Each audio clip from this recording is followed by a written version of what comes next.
stories for you. Interesting story. So how you been?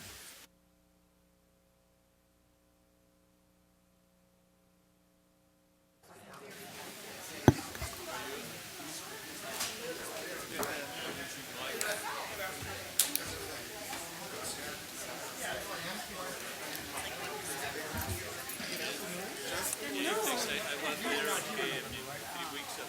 So I'm straight in the middle. Maybe it takes you 3 days, 4 days before you can No, figure it out. I think I'll rewrite this book now. Sorry, I meant to. No, that's okay. That's okay. I did I need a couple minutes. It doesn't be broken out. That long head move is expired.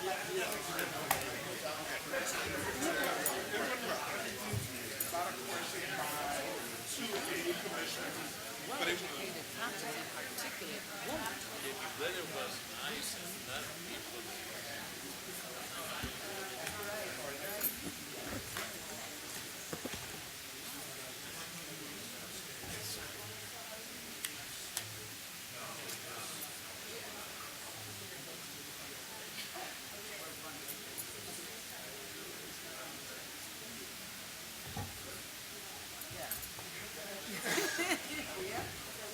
We're not playing.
Just hold on a second, Alex.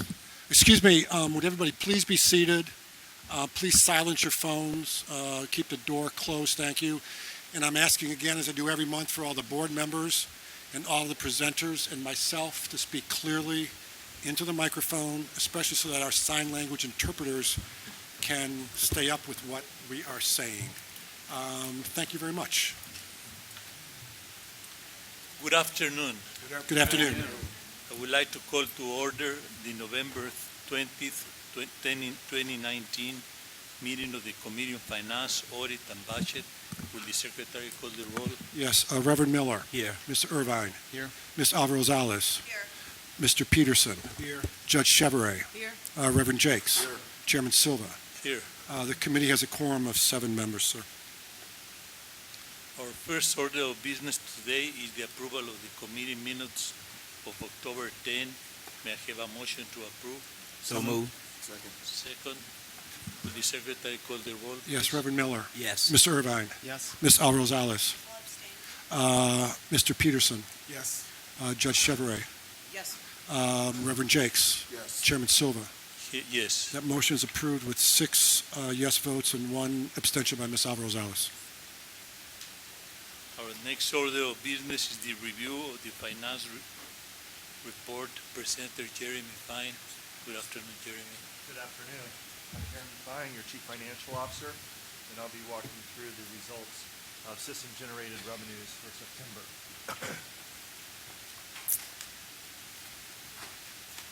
With regard to September revenues, we see farebox totals down about $1 million.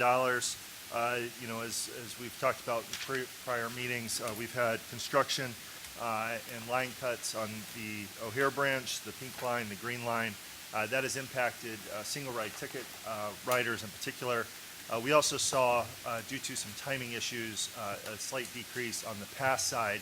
So in a combined total for the month of September, we see variance to budget down about $1 million. On the reduced fare subsidy side, we see that down at half. Again, that's been consistent since 2015. where we see that subsidy cut in half by the state, so we're down $1.2 million there. Excuse me. Non-fare box totals are down $100,000, again, due to some timing issues. So we see overall for this month of September, where we're down to budget about $2.3 million, and we'll talk about on expenses where we continue to make good headway with the assistance of the departments to offset the shortfall on the revenue side. With regard to year-to-date numbers, they follow a similar form. Again, fare box totals down about $10.4 million on a year-to-date basis, offset by passes being up. Again, we've seen a migration from single-ride ticket to the pass products, particularly the 7-day and the 30-day pass products. So again, we've seen an updraft on that fare media. So that has a fare and pass total off of the budget expectations a little over $7 million. Reduced fare subsidy, again, cut by half, so we're down about $10 million on a year-to-date basis. And then non-fare box totals driven primarily by advertising are up almost $1 million. So overall, on a year-to-date basis, revenues are down about $16.5 million. And again, we'll talk about how we're more than offsetting that with the expense controls that we have in place on the expense side. On the expenses for September, we see labor essentially flat, material favorable to the tune of about $1.4 million. We see fuel and power in aggregate about $500,000 or more favorable.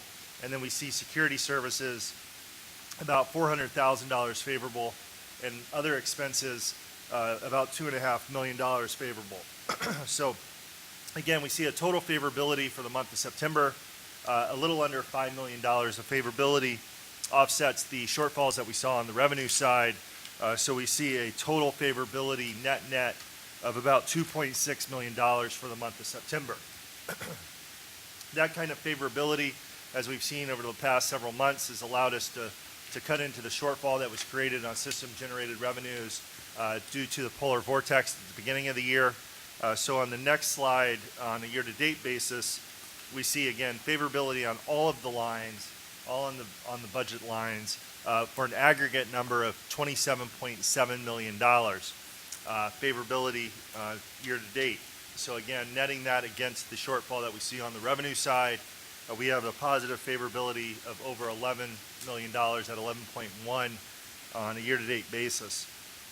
That is continuing to help us offset the shortfalls that we're seeing on the public funding side, and continuing to whittle away at that deficit so that we'll end up the year flat to budget as we've expected.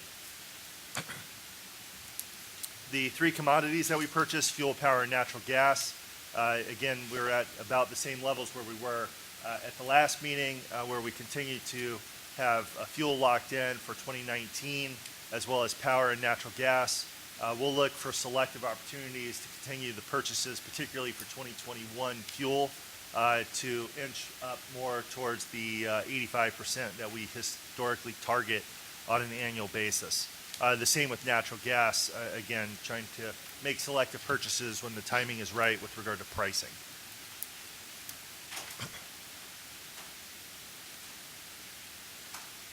Any questions?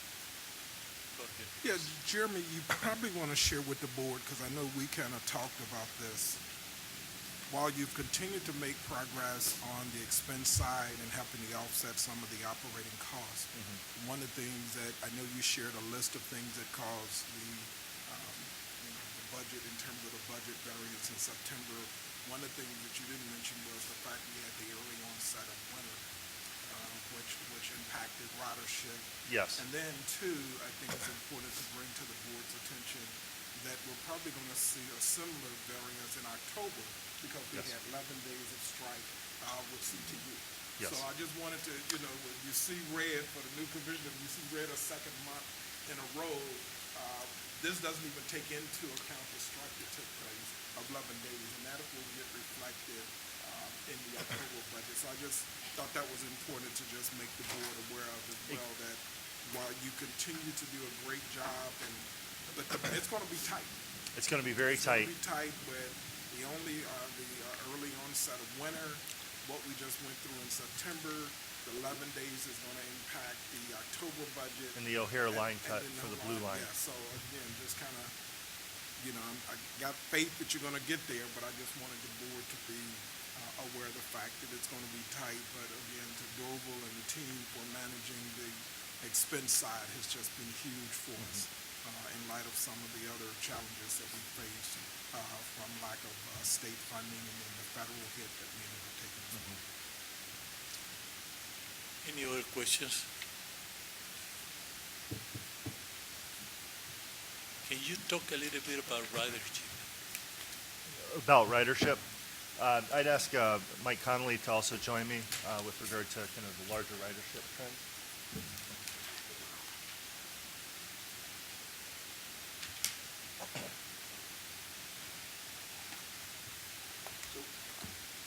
Mike Connolly, your Chief Planning Officer. The total bus and rail system ridership decreased 2.6% in September this year compared to last year. Bus was down by 0.8%, and rail decreased by 4.5%. For the year, system ridership is down 2.6%, with bus down about 2% and rail down 3.2%. If you exclude January's polar vortex, system ridership is down 1.8% last year versus September, which is sort of a leveling off of the decreases that we've seen in the previous 2 years.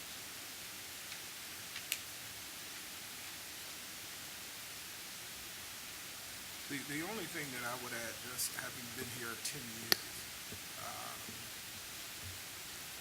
ridership has always been down on bus, more so than rail. And for the first time starting the year, I think in this one where you got rail, because rail is more predictable. It's more timely in terms of getting you from point A to point B. And more importantly, we've made an incredible amount of investment in rail. When you think about the Wilson station, shaving 20 minutes, both going and coming off the red line station. One of the things that I heard, we just left, and I was mentioning this to Dorval on our way back from the county board meeting, and I really hadn't thought about it, but Dorval told me that Jeremy, that you guys have talked about it, online shopping, and the impact it has had on ridership as well. I was sharing with them that, every time I go to the store, there's Whole Foods, there's 10 people walking up and down the aisle shopping. So again, I just think as you start to plan for, the budgets going forward, you need to understand, I don't think some of those things are going away. I think ride sharing is going to be here for a while. Online shopping, hopefully the state finds a way to, deal with that and maybe tax it in a way that also transportation, transit gets some of those that funding as well. But those are some of the things when you start to talk about 5, 10, and 20 years out that's going to impact ridership, because more people are ordering online and it's getting delivered to their door, so they don't have to go out and maybe take a bus or a train. So that could be accounting for some of the train. Because like I said, rail is always, you've had a decline, but never will rail exceeded bus in a while that I can. Mr. Chairman, I would agree with the comments that you made. I'd also add to that the fact that we've been doing a lot of work on our right-of-way, not station work, but track work. I know that Jeremy mentioned the line cut that we had to do as we did that work. That obviously, the disruption of that service, particularly on weekends, has an impact as well, and that's sort of the, it's not the silver lining in having a capital program, but it's the other, side of really dealing with the lack of disinvestment, or the level of disinvestment that's taken place that we're still trying to catch up with. I do believe that as we do make these capital investments and we improve the quality of our rail service, we'll see some improvement on the rail side. But I agree with you that there are competitive forces in place now that have never been in place before. And so what does that really mean in terms of where's the right expectation for that? I think we're going to, that's an unknown that I think the entire industry is facing right now. I do think that the work that the city is doing in a bigger conversation around congestion and the funding they want to put into bus priority zones and other things that will allow me to improve the speed and reliability of my service, at the end of the day, it's going to give us positive benefits. And so I'm really looking forward to seeing the impact of that. And Mike would tell you that the bus routes where we have seen improvement in ridership have been like on our express routes or routes where we've been able to improve speed and reliability. And I think the bus priority zone program is going to help accomplish that on a larger number of routes throughout the system. That'll be a benefit to us as a whole. But there's no question we're in a different environment than we were 10 years ago. And it has an impact on sort of what customers' travel patterns are and what their need is for transit. And so we have to adjust to that, and that's one of the reasons why we're pursuing a holistic look at our bus system and determining, what that system should look like in light of what we know people want to do and where they want to go, so that we can maximize the efficiency of our service as we move forward. And I would just echo what Dorval said. The loop link routes, as an example, have seen ridership increases while the system overall has seen decreases. And what is that? That's investment in bus infrastructure that increases reliability and improves the bus speed through the downtown. And I think we're seeing a response by our customers to that better bus speed, that better bus ride that we've got, and the increased reliability in the downtown. So that group of routes that uses the loop link, the bus lanes through downtown, have seen increased ridership, and that's a good sign for us. Have you taken a look at the percentage that safety and security has to do with low ridership? And if so, what's in place to tackle that issue? It's a problem that we grapple with, a challenge that we work with our security and safety people, as well as with the larger city force that we've got out there working. It is a challenge, and safety and security issues are very high on our customers' radar in terms of their responses to our surveys, and we do what we can to try to improve the bus stops themselves and the lighting at the bus stops themselves, as well as the access in and out of the bus stops. And we provide, where we can, we provide the best bus service that we possibly can. One of the things that's been a hallmark of our work has been increasing the availability of information about next bus and about the schedules, and that people mostly have a mobile device of some kind, and they can either pull it up on a smartphone or even text in, get a text message back on a less than smartphone to find out when the bus is coming and go to the stop just in time to catch that bus when it comes. To us, that's important. It's important to make sure that that's not only accurate, but is available to people. The other point that I would make to that is we work very closely with CPD, obviously, in terms of looking at data and strategically trying to determine where we can best deploy resources to support that. But the thing that I remind people is that we carry 1.5 million people a day.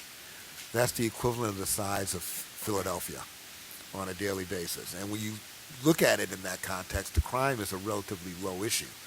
However, to your point around ridership, the question of taking ride-hailing services as opposed to CTA, if I don't have to walk from my home to that bus stop or from my job to that bus stop or the other places that I'm vulnerable, and I can have somebody pick me up right in the front door and drop me off right at the front door, I am certain that plays a role in the decisions that people are making.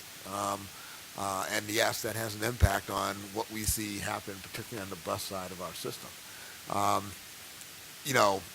That's part of a broader challenge that we have to face, as a city as a whole. But I also think that as we continue to sort of drill down and make the investments that we're making, Mike mentioned increased lighting. One of our programs, of course, is Safe and Secure, which is improving lighting. I know that you are aware of the customer who was talking to us about Pulaski Station.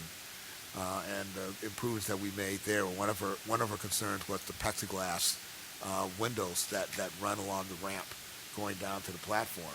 And I had Bill Mooney and his team basically replace all that plexiglass. If you see the before and after pictures of what that looks like, it's like night and day. I mean, you can literally see out of the window now. And I think as we do things like that as well, which we're able to do because I have some capital money that allows me to spend on activities like that. Hopefully we'll give people a better sense of security on the system that goes along with, the additional resources that CPD and our security personnel put into that effort as well. But it is a constant, it's something that you can never take your eye off of. It's something that we're constantly aware of and that we constantly strive very hard to address in terms of both customer perception, but also in terms of the reality of what we can do physically to make the place safer. Last question is, are you able to pinpoint where ridership is lowest comparing to 2018, as an example? Yeah. Maybe the southwest side, it was higher in 2018, but it's lower now. Yes, and we do. We have a lot of data. I'd be glad to share with you some of the data that we do keep on it, but we do have ridership data by stop, by line, by location, by time of day, for every route, for every bus stop, all 11,000 bus stops in the system. So we can go through that and parse it out in whatever way you think would be appropriate, or that you'd like to see a little more information. And actually, that data is going to be part of the work that'll go into this bus study. It's all of that data that's showing us where people are getting on, where people are getting off, what bus stops we see a lot of ridership and what bus stops we see very little ridership in. All of that's going to feed into the envelope of information that we'll use as we engage in this process to review our overall bus service. Any other questions? If there are no further questions, thank you, Jeremy. Thank you. Our next order of business is the review of an ordinance amending Ordinance 018-100 approving the fiscal years 2019-2023 capital improvement program. Jeremy. Thank you, and I'm Michelle. joined by Michelle Fenn, who will walk through the 2019 CIP closing amendment. Good afternoon, Chairman and members of the board. I'm Michelle Curran, Vice President of Budget and Capital Finance. We are proposing to amend the 2019 to 2023 Capital Improvement Program to provide $193.9 million of additional funding available from planned CTA bond issuances and competitively awarded federal grant funds. The bond funds align the funding sources to the projects and are allocated to meet expected timing needs for RPM, fast tracks, safe and secure, and various other projects. The line of credit authorized earlier this year allows us to be more flexible with the timing of our bond issuances, which will reduce our interest expense. In 2020, we plan to repay the line of credit with the bond proceeds, and we will come before the board for authorization of the bonds at that time. In addition, the amendment provides for allocating the competitively awarded federal grant from the Department of Homeland Security, which will provide funding for 4 projects, including rail yard intrusion and detection systems, security camera systems for the rail fleet, anti-terrorism training for frontline employees, and a pass-through for the Chicago Police Department transit operations. I'd be happy to answer any questions. Questions, please.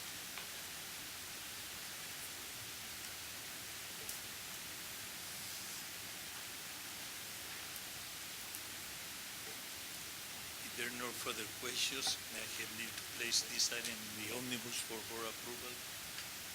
So moved. Second. Our next order of business is the review of 2 ordinances. An ordinance adopting a budget for calendar year 2020 and financial plan for calendar years 2021-2022. And an ordinance approving the fiscal year 2020-2024 capital improvement program and authorizing the filing and execution of grant and cooperative agreements and amendments and related materials. Jeremy and Michelle. Good afternoon, members of the board. I'm Jeremy Fine, your Chief Financial Officer, and I'm pleased to present to you for approval an ordinance adopting the 2020 operating budget. The proposed operating budget was released publicly on October 24th, and in accordance with our statutory requirements, a public hearing was held on November 13th. The 2020 budget proposal is a balanced budget that totals $1.57 billion. It does not include a fare increase or a service cut.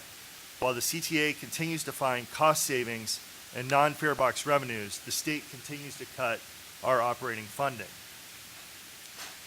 To that end, the state budget cuts are estimated to be about $30 million for 2020 due to a 1.5% surcharge on the sales tax receipts that we receive, a 5% reduction to the public transportation funds known as PTF, and a 50% cut to the reduced fare reimbursement.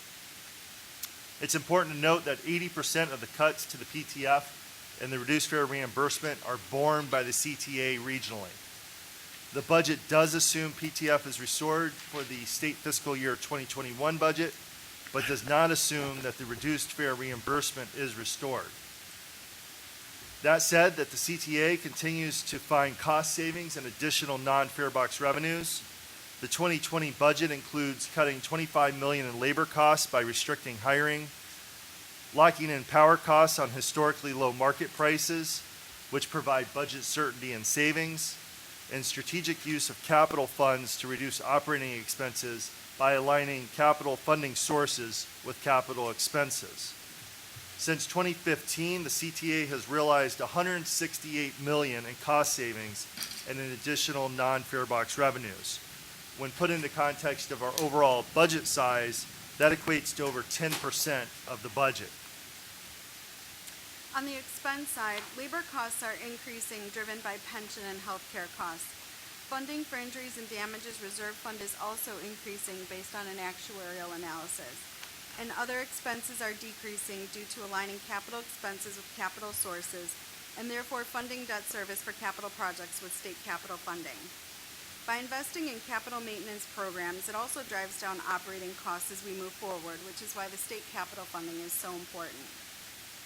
For revenues, fare and pass revenues are declining slightly based on ridership trends, including factors due to shared mobility, weekend service disruptions due to track and station improvements, traffic congestion, and shifting population trends. But these factors are offset by strong loop employment, development around newer stations, and higher market share for passes. CTA is actively working to improve ridership through various initiatives, including bus improvements, technology, customer amenities, and the city's new congestion pricing plan we hope will also increase ridership. The reduced fare reimbursement is also budgeted based on the recent state cuts at $14 million per year. And public funding growth is based on RTA projections for sales tax growth and assumes restoration of the public transportation funds with the state fiscal year 2021 budget. In addition to the 2020 operating budget, we're seeking your approval on a 5-year capital improvement program. The 2020 through 2024 program represents a $5.1 billion of investment and continues the over $8 billion of capital investment that has been initiated since 2011. The 2020 capital budget proposal includes to modernize infrastructure, enhance safety and security, and improve the customer experience. The CTA has a diverse source of federal and local funds for its capital plan, and in 2019, the state came through with a new capital bill, which is key to supporting the $5.1 billion 5-year capital program. That's an increase of over $2 billion over last year's plan. The state capital bill is the first one in 10 years and provides over $2 billion in funding. The CTA will provide $1 billion in bond funds to supplement the federal and state funding sources for projects.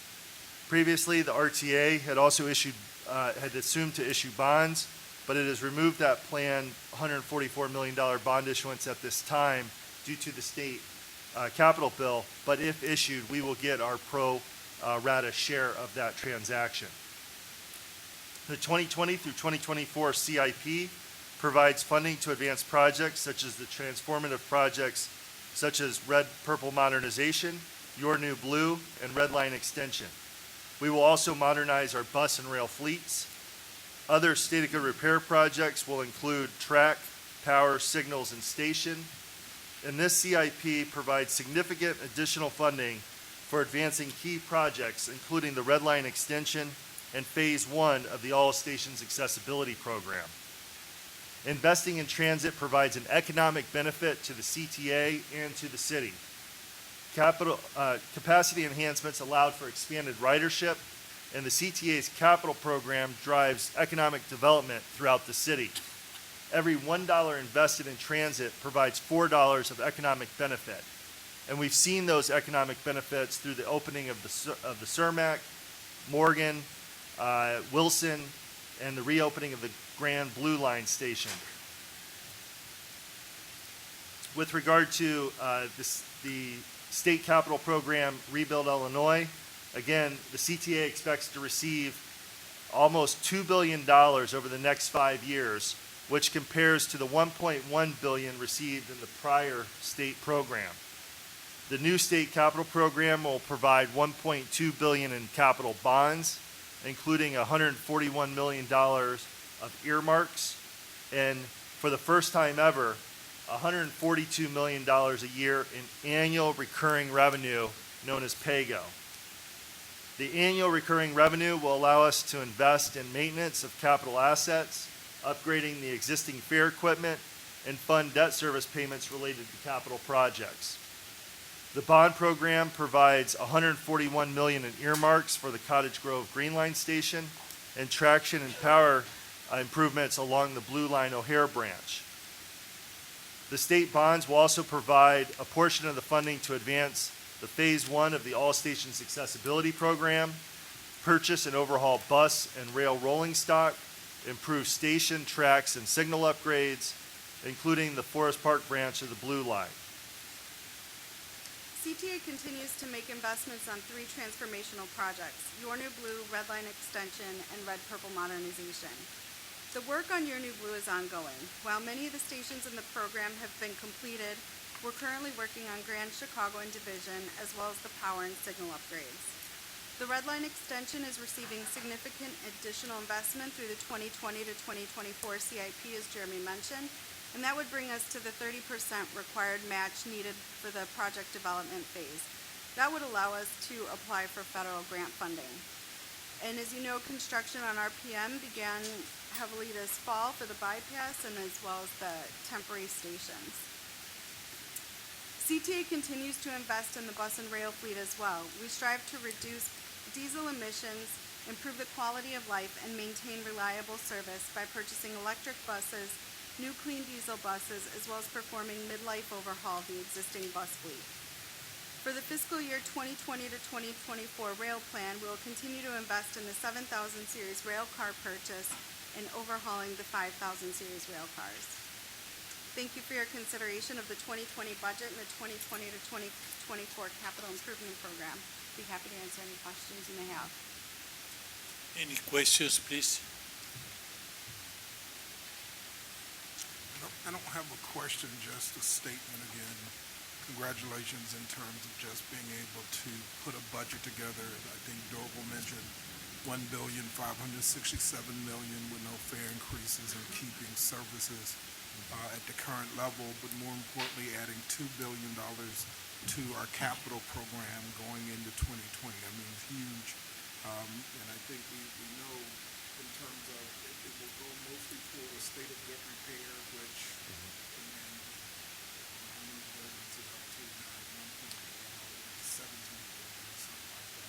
but at least now with the predictable funding for the state, we can just chip away at it. So again, you continue to putting the balanced budget together, continuing to find ways to bring more money from Washington. I love when we get a chance to amend our capital budget with new money that comes in. I always like it with new money. So, but again, congratulations to the team. Thank you. Joe, any questions? Mr. Chairman, I also want to just take a moment to thank Jeremy and his team. As you know, putting together budgets like this is always a Herculean task, and there's a large number of people behind the scenes who work very hard to not only put a budget together, put together a budget that reflects sort of my vision of what we want to accomplish in this organization, and they did a terrific job, as they always do. I'm particularly excited about the new capital program and the fact that we're finally going to be able to move forward on some major initiatives like Red Line Extension, which is the first time we've ever had this level of funding to support that project, and ASAP, which is something that I created as a dream a couple of years ago without the money to put in place, but now to be able to start to fulfill the vision of Phase 1 of ASAP and using that as a launching pad to continue to get additional funding, hopefully, in particular at the federal level, that can allow me to accelerate that program even more, and is certainly one of my longer-term goals, that this $2 billion has allowed me to at least get started. So hopefully we'll continue to make progress on these areas. And Terry, as you heard at the county meeting this earlier this morning, there's a lot of people who want me to do a whole lot more stuff. And I told them all it takes is money. So, we'll keep trying to find, looking under every rock and finding every dollar we can to help support what we need to get done here. And obviously continue the fight that we need to fight for the level of subsidy, particularly on the operating side, that's really important and critical to providing the level of services that we ultimately feel are appropriate and are deserved for a city like Chicago. Any other questions? No, just thank you again. Good job. Thank you. If there are no further questions, may I have leave to place these two items on the omnibus for approval? So moved. Second. Thank you. Our next order of business is the review of an ordinance authorizing free rides for Chicago public school students during teacher strikes. Jeremy? Thank you. Again, I'm Jeremy Fine, your Chief Financial Officer, joined by Stina Fish, who is the head of the Business Development section of the CTA. Welcome. The Chicago Teachers Union, CTU, announced a teacher strike that commenced on Thursday, October 17th, 2019, and went through Thursday, October 31st, 2019. In order to provide alternatives to Chicago public school students for those days, CPS kept all schools open to offer students supervised activities and school meals. In order to encourage CPS students to take advantage of these contingency sites, the CTA allowed students to ride for free during the duration of the strike. CTA honored a similar request during the 7-day CTU strike in 2012 and a 1-day strike in April of 2016. CTA provided approximately 528,000 free rides in the 11-day period to students, and the estimated cost of the 11-day period was about $675,000, which included rides lost and free rides given. Are they paying us for that? No, there's no arrangement directly with regard to the payment for those free and reduced fare rides, but again, there's a plan in place where the students would make up about 5 days of that 11-day period, so we would see some recouping of the revenues that were otherwise lost during that 11-day strike. Any questions, please?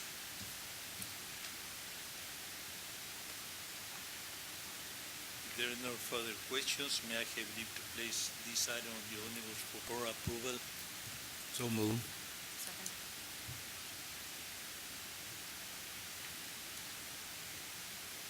Our next order of business is the review of an ordinance authorizing a license agreement with Bottling Group LLC, Pepsi Beverage Company, to install, operate, and maintain beverage vending machines at designated authority facilities.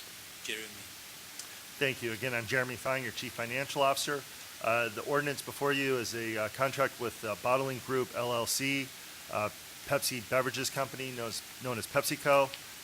226 pre-selected sites are included in this, along with other agreed-upon locations.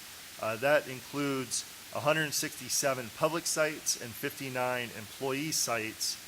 The contract is for a 6-year base term with 2 one-year options to extend, to be exercised by written agreement. If approved, the license agreement with PepsiCo would commence immediately, and we are the recipient through this contract of a very high commission split of 55% split with PepsiCo over the 6-year base term and the 2 one-year options, which also includes a one-time upfront payment as well.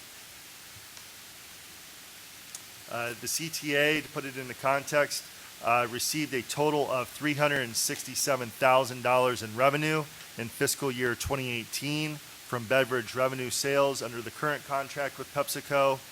which included $267,000 that went into the general revenue fund and almost $100,000 that went into the employee welfare fund. That employee welfare fund provides funding for folks that are in need of assistance within the ranks of the CTA as well as other activities. Do we bid these contracts? Yes, we did. We bid it out because of the aggressive nature of the prior contract with PepsiCo. There wasn't a lot of interest for folks to kind of match that high level of split with the CTA. So we didn't see a lot of folks kind of stepping up to try to exceed that level that Pepsi had already had in the prior contract. This contract actually increases that by yet another percentage from 54 to 55%, plus the one-time upfront fee, which essentially takes it up to the equivalent of 56%. The vending machines are provided by Pepsi. Yes, so they are throughout again the system in the public areas, and then they're also in CTA locations such as garages as well as 567. They also have a myriad of choices, which include healthy choices such as water and juices and whatnot, aside from just the soda. Any questions? Just one, Jeremy, and we talked about this during my briefing. Is there any language that allows us, because again, I was worried about the healthy food choices with healthcare going up and some of our workers, especially with bus riders and all of that, not being able to get up and walk all the time. So is there anything in the contract that, once they've installed these vending machines, that if we think there needs to be more healthy options, that we can go back to them and try to work on? Yes, so we do have the ability, and they also are seeing kind of a shift in their own business towards some of these healthier options. So that behooves them from a financial perspective as well as our customers and employees. And I don't know if we could do this, but maybe we could at some of the larger garages, is that when you got the healthy option, is maybe to just, take a survey or poll of what they would like. That way you're kind of moving it through. It's not just, we think this is a good bar, a protein bar to put there without asking the workers who are there, hey, here are 5 choices that we could add to the usual list of things that you could get. So again, that would probably, I don't know if bus operation, but that might be one of the ways to just kind of sort of around employee satisfaction where you're actually getting their input with the vending machine and maybe some options. Yeah, that's a great idea. I know that Pepsi does that universally, but we'll work with them for site-specific kind of CTA-related facilities on that point as well. Just so you know, Chairman, the contract does require that Pepsi provide at least one juice product, one pure water choice, and one fortified water choice. That these are vitamin enhanced waters. So there are healthy options that are required. But besides the beverages, are there edible items as well? This is just for the drink machines. It doesn't include the snacks. No, this is just for the drink machines, for the can and bottles. The snack contract, Canteen, and when is that up? next year. Next year? Is the They heard margin? our comments. Yes, They need to get prepared. I've taken note of everything you just said, so it'll certainly be addressed as part of their new contract. Any other questions? If there are no further questions, may I have you to place this item on the omnibus for board approval? So move. Second. By the way, Mr. Chairman, I would point out that we do have a vendor called Farmers Fresh Yes. that we've put at a number of sites that actually has been very positively received by the employees, and so we recognize that there's a need to try to provide more healthier options to our employees. We'll obviously continue to find those opportunities as well, even separate from the regular sort of vendor candy contract. Yeah, I've heard good things about. It's been very popular within CTA locations, but we also have it out in a couple of locations on the system as well. Our next order of business is the review of an ordinance authorizing the assignment of a lease of retail concession space and a license of the back lot located at 319 East Garfield Boulevard, Chicago, Illinois, Green Line. Bill.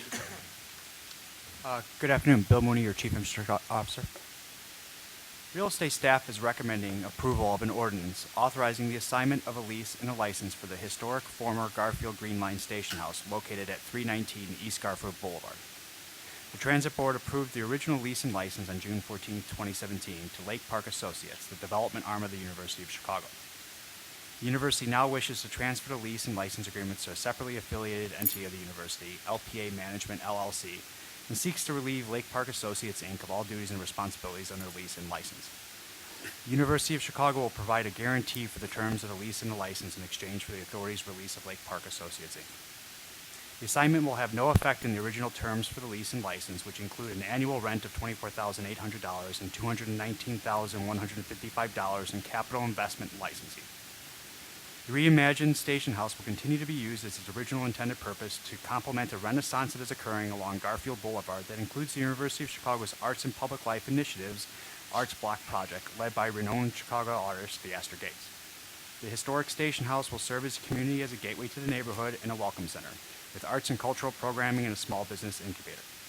Active reuse of the restored historic building will enhance riders' overall street experience and bring services and amenities to riders in the community. The assignment of both the lease and the license require the consent of the Transit Board. The assignee will be responsible for all the terms and conditions of the lease and backed by the guarantee of the university. I'll be glad happy to take any questions. Any questions, please? Yeah, so help me with this. So they're transferring, the University of Chicago is now asking us to sign off on them assigning their lease to LPA Management? So the original license and lease was to a sub-entity of the University of Chicago. And they are asking at this time to assign that original sub-entity of the university, assign it from one sub-entity to another sub-entity of the University of Chicago. And typically when we do these assignments, we hold the original entity responsible for all those terms under the assignment if the sub-entity defaults. Instead, in this case, the university is actually underwriting a guarantee that if for some reason that sub-entity was not successful and could not meet the terms of the agreement, the university would guarantee our costs involved in it. In some cases, the university's guarantee is better than the LLC subwriting it. Any other questions? If there are no further questions, may I have leave to place this item on the omnibus for board approval? So move. Second. Our next order of business is the review of an ordinance authorizing an amendment to a sublease between Sterling Racine LLC and Chip Bob Inc. for property located at 120 North Racine Avenue, Chicago, Illinois. Bill. Staff recommends approval of an ordinance authorizing an amendment to a sublease between Sterling Racine LLC and Chip Bob Inc. for the property located at 120 North Racine Avenue. On August 12, 2015, the Transit Board approved a 10-year lease with Sterling Racine for 84,879 square feet on the first and second floors of the CTA-owned building at 120 North Racine. On February 14, 2018, the board approved a 2-year sublease with Sterling Racine and Chip Bob Inc. Sterling Racine has requested CTA's consent to amend the current sublease with Chip Bob by extending the term of the sublease by 12 additional months from February 1, 2020 through January 31, 2021. Sterling Racine will continue to be responsible for all rent and expenses as set forth in the lease agreement, including the prorationate share of the building operating expenses, all applicable taxes and utility fees. Sterling Racine is required to obtain CTA's consent prior to adjusting any sublease or the lease space at all. Any questions? Yeah, again, we've had a number of these subleases. In terms of Sterling Racine, do they occupy any space? What do they occupy today? So Sterling Racine doesn't occupy, it has a very small footprint in the building themselves. They have a couple sub-entities that their own development arm and stuff that has space that they have a sublease to, kind of when they're subcontracts. Most of it is to other firms that are occupying that space. The great majority is tied to Chip Bob and another firm who I had one last month for, it escapes my mind right, It's another packing company that occupies the great majority of the space. Would the approval of this amendment, how much more space is available in the facility to also see? We are currently fully occupied at the facility, and this would just continue that occupation level. So And so what is happening is some of the sublease contracts come up, are they just renewing either with that? in this circumstance, this contract is coming up for renewal, and they just are looking to extend it for an additional year.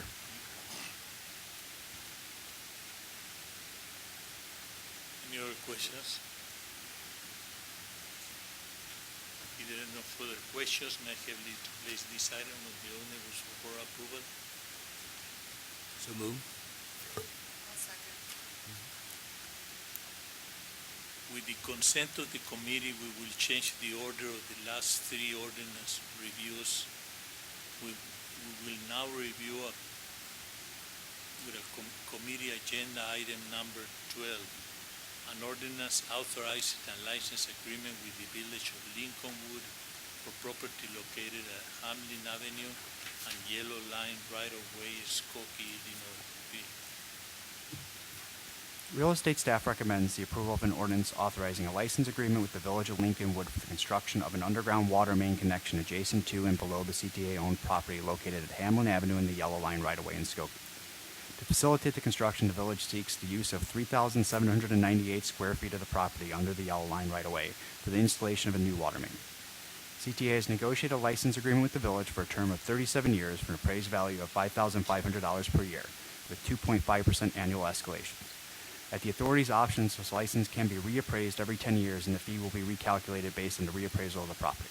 This license agreement may be canceled by the CTA with 1 year's notice and requires the village to indemnify the CTA and to obtain additional insurance. Question, please.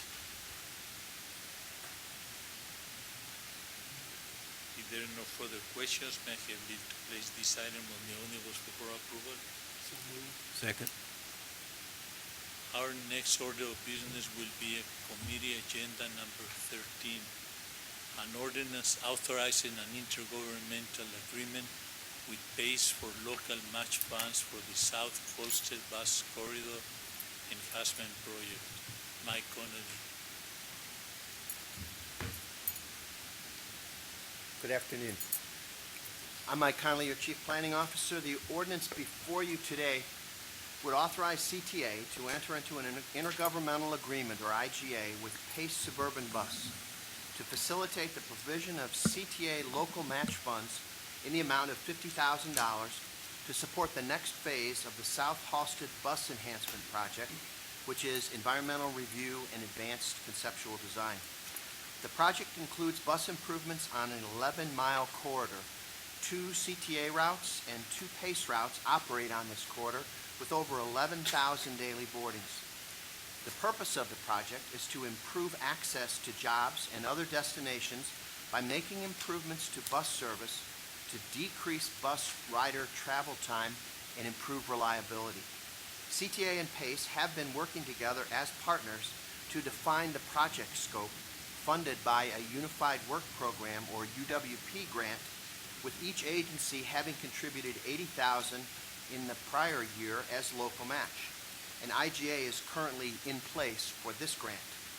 The next steps for the project, funded with the grant under the IGA under consideration today, are completing the National Environmental Policy Act, or NEPA work, and advanced conceptual design. Upon completion of the NEPA and conceptual design work, CTA and PACE could begin to seek construction funding under a variety of federal or local funding sources. I'm glad to try to answer any questions that you may have about this IGA. Any questions?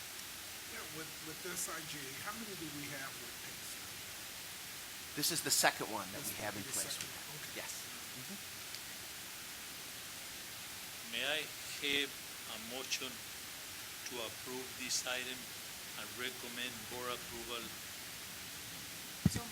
Second. Call the roll, please. Yes, we're taking a separate vote on this, keeping it out of the omnibus on the Metro Pace.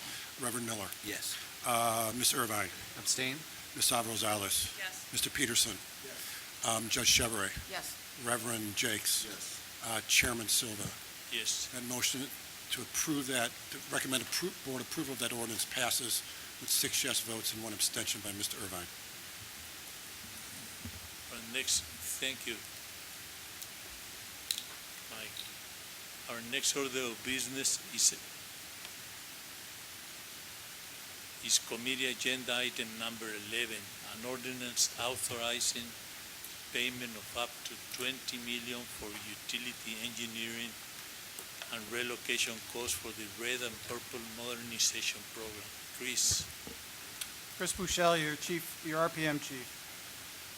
For your consideration is an ordinance to authorize payment of up to $20 million for utility engineering and relocation costs for RPM. As you know, utility relocation work is necessary ahead of significant construction of the Red and Purple Modernization Phase 1 project. In June of 2017, the board approved an initial $35 million for advanced utility work and relocation costs. And we now recommend a second utility ordinance authorizing up to an additional $20 million for the remaining advanced utility work associated with RPM Phase 1. In the process of relocating utilities in advance of construction, a number of utility companies have encountered unforeseen conditions that could not have been anticipated at the time of the original ordinance or the initial utility designs. Most of the problems that have been encountered were located below ground surface where they could not be properly identified in advance. Additional problems surfaced during permitting and required replacement of adjacent utilities due to their proximity to the relocated utility lines. Had the advanced utility relocation effort not been conducted, this underground risk would have been passed on to the design build contractor and would have had more significant and further schedule and cost implications. In connection with the full funding grant agreement with the FTA for the project, CTA prepared detailed estimates of costs with the assistance of multiple consultants. Of the $2.1 billion budget for the project, approximately $80 million was originally allocated for utilities, whether occurring before or during the primary construction, just to give context to the overall request. While the overall RPM Phase 1 project remains on budget, RPM recommends allocating a portion of the project contingency to the utility effort to cover costs associated with discovery conditions and to allow the remaining utility work to continue without delay. The RPM project has adequate contingency to allocate to the advanced utility relocation and remain within the FTA recommended contingency range for this current period. There is no opportunity for bidding this work as utilities require work to either be self-performed or performed by a firm under their control to avoid service disruptions and to affirm that the work conforms to the utility criteria and standards. The process for each utility's engineering and relocation efforts are proprietary to that utility and unfortunately non-negotiable. CTA will continue to follow the processes laid out in the original ordinance for issuing work orders to the various utilities. Are there further questions? Any questions? Is this additional work to be done with the RPM or from the same ordinance? This is additional to the original $35 million. It would authorize up to an additional $20 million for a total of up to $55 million for utilities. Utility advanced relocation. Just curious, any lessons learned? Well, I would say the one lesson that stands above is despite having to come back and ask for additional funding, this advanced utility work is critical to advancing a large project like it's in the circumstance. So the real lessons learned have been at the moment actually successes that would lead me to, despite this challenge, recommend it on any other large project we were to do. And that is really as we encounter design or as we do design on the larger project, having those utilities moved in advance has time and time again shown to be a huge mitigation of risk that the contractor faces. And had they needed to price those in, it would have been a significantly greater cost because it would have been the cost we've seen plus a risk that they would have put on it, and that risk to them would have come with a specific cost. So Chris, a couple of questions. One, how does this additional $35 million impact the contingency budget? The budget is still significant, and it is It reduces it, but it doesn't reduce it to a level that's considered to be a challenge or an issue by the FTA. They, in fact, look for us to reduce contingency as the project goes through different stages. So as we issue notice to proceed, they look to us to reduce the contingency. So they're really looking at the contingency on a curve, and we remain on a favorable position on that curve. So we haven't. A little bit over $2 million. Contingency is what percentage now? 10%? In this case, it would be approximately 30% of the construction cost. So it's 30%. It was at the start roughly $400 million. In light of the unforeseen conditions in terms of all of the utility work, will that impact the construction work? Are they on time? Is it on time? Meaning that, are there going to be any delays in the project itself as a result of these unforeseen conditions, additional money, or does the utility work continue to remain on track? The utility work has extended beyond our original expectations, but it is still not in a position to impact the larger design work to follow, the larger design build contract to follow. So we have been able to work with the utilities to keep them significantly ahead of the contractor. No, I would normally ask you, is the project on budget and on time? But clearly, in light of the fact that you're asking for $35 million more today. Yeah, 20 million. That 20, is it 20 million? 20 more on top of 35. Up to 20 on this right there. So clearly, that impacts the bottom line in terms of the overall cost of the project. Yeah. It draws down the contingency, but again, it doesn't draw it down in a way that would lead me to describe the project. I would still describe it as being on budget and on schedule. It is drawing down allocation. It is an allocation of a contingency that is considered by at least the funding agencies and by my review to be in line with the stage that the project's in. Mr. Chairman, I would also point out just a couple other things to amplify what Chris is saying. The challenge with utility relocations is that, one, the utility companies are the ones who basically have to do it. We're not allowed to do it on their behalf. And two, they're the ones who determine how much it's going to cost to do it. So if there's ever a portion of any major project where your costs, in terms of your ability to budget for and forecast in advance what that number is going to be, utility relocation is probably the most difficult cost to do that, because it really does lie in the hands of the utility companies themselves. And by federal requirements, we aren't allowed to basically challenge that. We basically have to accept and move forward based on that. Chris's point, which I think is an accurate one, is that by doing the utility relocation work very early on in the plan for this project, the other big potential cost impact that you can have around a major project like this is your utility work basically impacting your ability to get the construction project done. Because obviously until that work is done, there are other things you cannot do. And so in his comment about lessons learned, the biggest lesson that we knew going into this project was of a project of this size was try to get utility relocation work done early and as quickly as possible.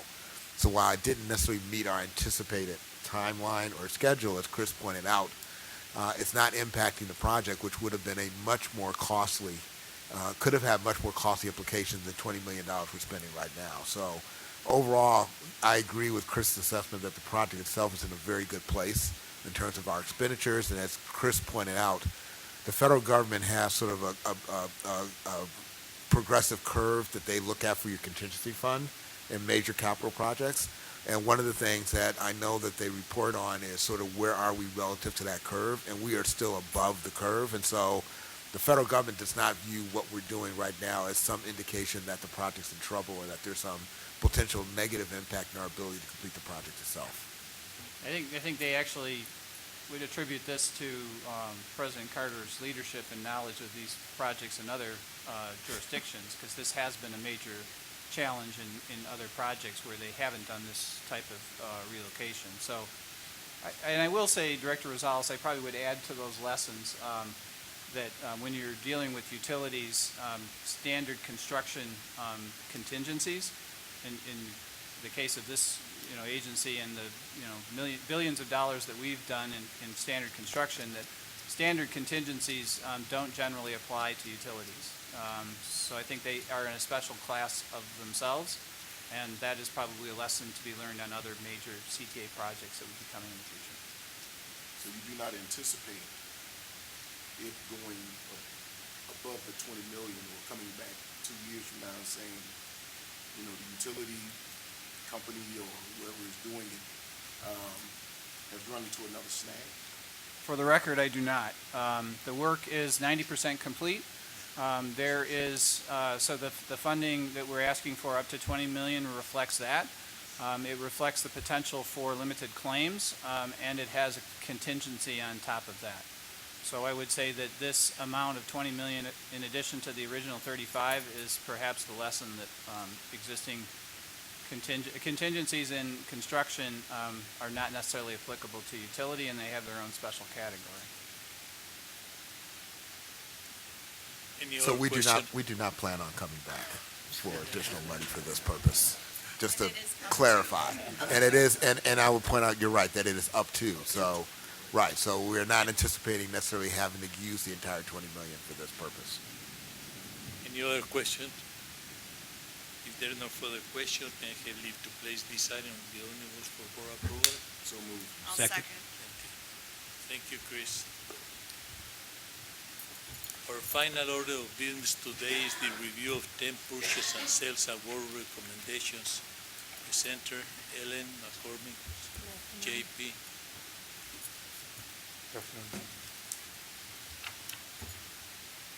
Let's start with the contract A1 and A2. Any questions?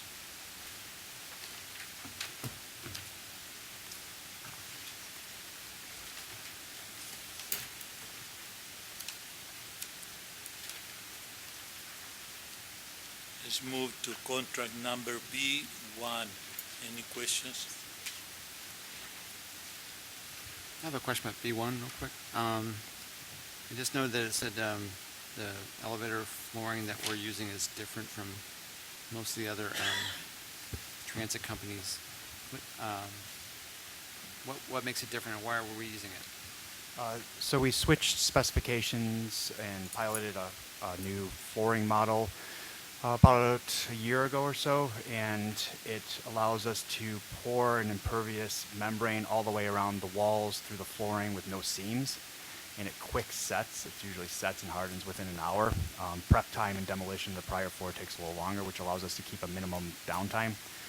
We tested the product for a while. It has had very positive results on the types of things we look for out of floorings and elevators, being able to make them able to be cleaned easily, as well as not penetratable to fluids or other liquids that may be in them. And so we've had a very positive experience with it, and we're looking just to continue expanding that pilot. We've also shared it with some of our peers as a success that we're having currently.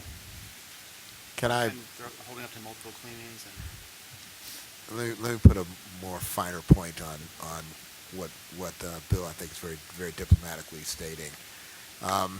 Sometimes we have a urine problem in our elevators. And one of the things that we found, not long after I got here, I started complaining about the smell and how do you get the smell out. And what we found out is that in some cases the urine had seeped through the floor and it actually gotten into the wood, underneath the floor, and you could not get that smell out no matter what, which is when we started looking at some other alternatives for flooring that would allow us to really seal the floor itself and allow us to better deal with that issue. And so I think if you were to talk to our maintenance people who have to hear the wrath of the president when he says something doesn't smell right, I think they would tell you that they approve of this new product as having dramatically improved my behavior in terms of trying to address the problem that we've been dealing with. Do we work with the company that supplies the flooring on the cleaning products that we're using in there? I'd have to get back to you on that, Director, specifically. It is a pretty rugged flooring, and we tend to use fairly general environmental clean, simple green things, and general based on exposure of our environment and kind of our general leadership in green initiatives and stuff like that. So they don't tend to be very issues. There's just been an evolution of flooring. So the older tile floors that had lots of seams went to kind of more of a rolled vinyl that just had seams in the corner, which now we're trying to get away from those seams as they still create an opportunity for leakage kind of into the substructure of the elevator. And this really is is kind of a pure pour that, goes all the way up the sides, leaves no entry points. Thank you.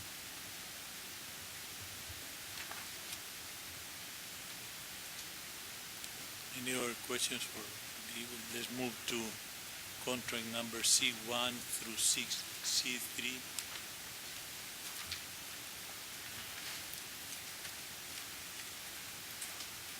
How many new contracts did we sign in this year?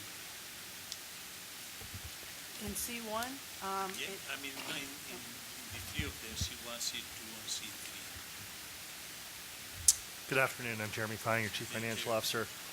So with regard to the financial advisory firms, there's one new firm added to the list. And then with regard to the underwriters, there are 7 new firms added to the list. And then with regard to the broker-dealers, that was an entire refresh of the list. So that's a new pool, and there's 15 broker-dealers in that new pool.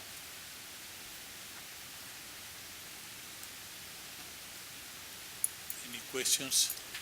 Jeremy, how often, I know it comes up, every 3 years, we can open it up, a new firm to come in? Yes. But do you have a process of kind of struggling, because firms merge and all of that? How do you kind of audit on an annual basis to make sure that a firm that might have got in this year, if they merged with someone in 2020 or 2021, how does that kind of come to our attention? Or for firms that've been so dormant, they never bid on anything or never try to, how do you kind of review that process? So the universe of firms that participate in the space is relatively small. They're pretty active and calling on us on a regular basis. We also hear, if not directly from the firm, which is usually who we hear from, if there's any kind of merger or acquisition, or if they're just folding up shop. They usually give us a heads up. If not, again, the community is relatively small, so we hear it through the grapevine if we don't hear it directly. Again, we kind of keep our ears out for any kind of merger and acquisition. Yes. Yeah, and obviously, this is just authorizing the new pool for the case of the broker-dealer, and adding firms for the FA and underwriter pools. If there's any subsequent bond transaction, that authorization for the bond transaction and the subsequent team would be presented before the board. Obviously through that due diligence process, we would be confirming that there's not been any fundamental changes to the firms before they're presented to the board.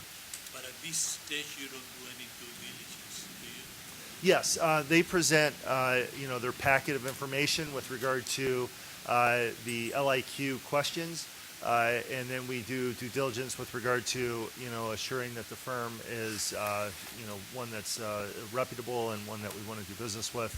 But again, we do another kind of more informal analysis before we do deal team selections, just to ensure that there's not been any fundamental changes within the firm.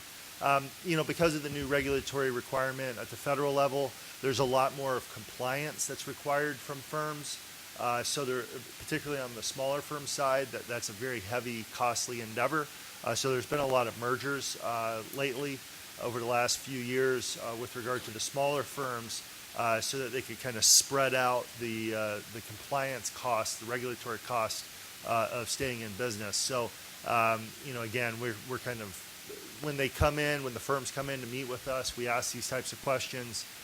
Again, all of the firms typically come in at least once a year, if not more frequently, to meet with us, just to kind of catch up, see what we have planned, what needs we have, and what they could be of assistance in providing us kind of insights and into bond transactions or other kind of financial needs. Is that done in your department or in the purchasing? Go ahead. So we actually do the procurements for them, both when we add firms or when we do a new one. So all the rigorous due diligence that we do in the procurement, we do for these as well. And then the ongoing analysis and maintenance, kind of knowing where the firms are from a day-to-day basis, that's done within finance again, because we meet with the firms on a very regular basis. They come in and tell us about the capitalization of the firm, what kind of key personnel changes have taken place at the firm and whatnot. Just Any other curious. questions? Yes, Go ahead, go ahead. Under certifying agency, where it says self-identified, what does that mean? That means we don't hold a certification for them. Most of them are certified out of state, and they identified that they hold that certification.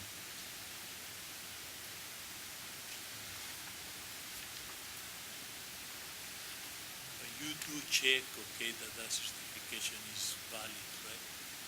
Most of these certifications are not with government agencies. The government programs have lower thresholds than the non-government programs. So these are mostly non-government programs that they hold certifications with, like local chambers of commerce or that have MW or any other type of certification. So we don't have a system to verify that. They submit their paperwork, and if they have a certificate or something from that organization, they'll submit that, but that's why we highlight that they self-identify with that certification. And these firms, just because of the capitalization and kind of the size of the firms financially, these don't fall within kind of the typical DBE kind of structure that we talked about here at CTA.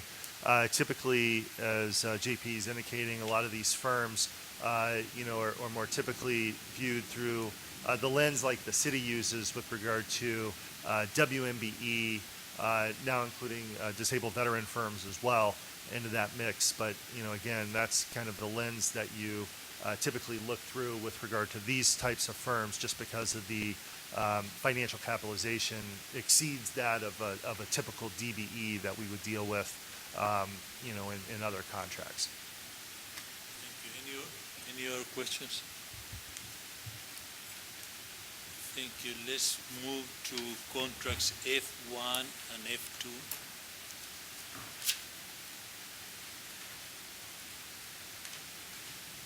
Can you tell us how do you sell the scrap? Sure. So what we did is we went out for a procurement, and we asked the vendors to provide us with the rate that they would deduct from the American metals market. So what we do is this company will bring in dumpsters and different containers to various locations throughout the CTA. As these fill up, then the CTA supply chain specifically contacts the firm, and the firm then goes and sells this on the American metals market.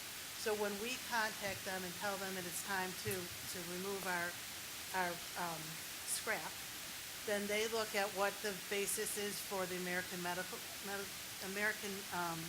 market at that point, and it's by the ton. So when they submit their procurement, they submit on 5 different metals how much they will deduct from what we would get if we turned it in ourselves. So for example, if we were going to get $300 for a ton, we would get, and they had bid $50, we would get $250. They would retain the $50, and that's for their services of collecting everything, bringing it out, selling it for us, and returning the containers. And because the containers are rather large, because some of the pieces of material are large, that's why we only have one vendor at this point, because it would be impractical to have more than one. Any other question? Let's move to contract number G1.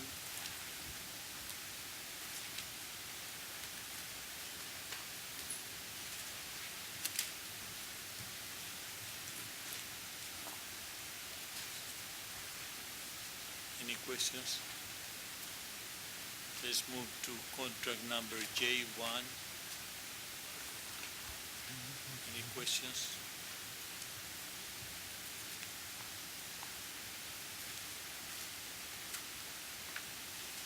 If there are no further question, may I have leave to place these 10 contracts on the omnibus for approval?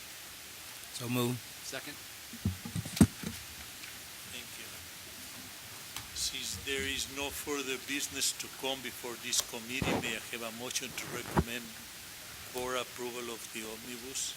So moved. I'll second. May I have a second? Yes, and just, Would the secretary call the roll, please? yes, excuse me, just remind the board, the omnibus includes everything on this agenda except the agenda item number 13, the Pace South Halsted Bus Corridor, which was removed from the omnibus. Reverend Miller. Yes. Ms. Irvine. Yes. Ms. Alvarez-Rosales. Yes. Mr. Peterson. Yes. Judge Chevrolet. Yes. Reverend Jakes. Yes. Chairman Silva. Yes. That motion is approved with 7 yes votes. Finally, may I have a motion to adjourn? So moved. All in favor, say aye. Aye. We're adjourned. We're adjourned. Thank you. Terry, can I have 5 minutes, please? Yes. Thank you.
Okay, would everybody please be seated? And please remember to silence your cell phones. And I also want to remind everybody, probably including myself and board members, to please speak slowly so that the sign language interpreters can appropriately interpret all of our language. So let's just wait for Judge Chevrolet, and we should be all right.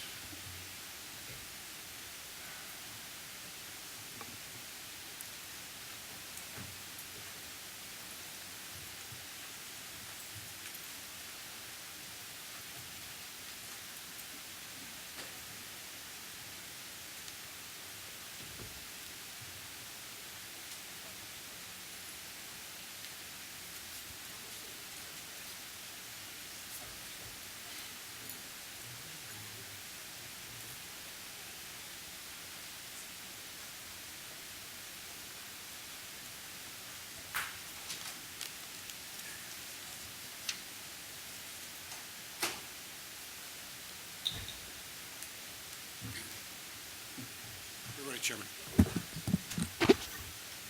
Good afternoon. Good afternoon. I'd like to call to order the regular scheduled meeting of Chicago Transit Board for November 20th, 2019. Would the secretary call the roll? Yes, sir.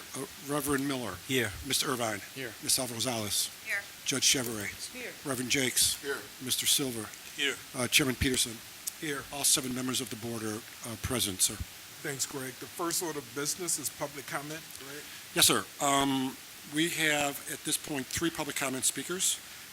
First will be, and all 3 of you can step right up to the front there, Mr. Melvin Bailey. Please step up, sir. And Ms. Catherine Williams can step up. And Ms. Williams has also brought, I forget your last name, from Alderman Harrison's office. Step right on up, sir. I believe Alderman Harrison's chief of staff. And so we'll start with Mr. Bailey, and then we'll proceed. And I ask each of you if you could try to limit your remarks. I'd ask if each of you could try to limit your remarks to 3 minutes. Thank you very much. Mr. Bailey, we'll start with you. Yeah, my name is Melvin Bailey. I represent the hardest to serve and people who struggle with social profiling. That's South and West Side, which is primarily, we've been advocating for people with unemployment, especially ex-offenders, to get gainful employment in the workforce. So this has been my fight, this has been my mission, my passion to make sure that I can get at, when I first started, when Mayor Daley was the administration, our mission was to get the drugs out their hand. Now our mission is to get the guns out their hand through employment. And I'm working with the city of Chicago. Real briefly, we have a neighborhood beautification program where we're cleaning up lots. And our mission is to get the young men that we consider high risk, what the media consider high risk as well. The guys just typically will be the shooters. Them the young men that we're targeting, South and West Side. Once we hear about them and hear that they most likely will commit a crime that night, them the ones we target for employment.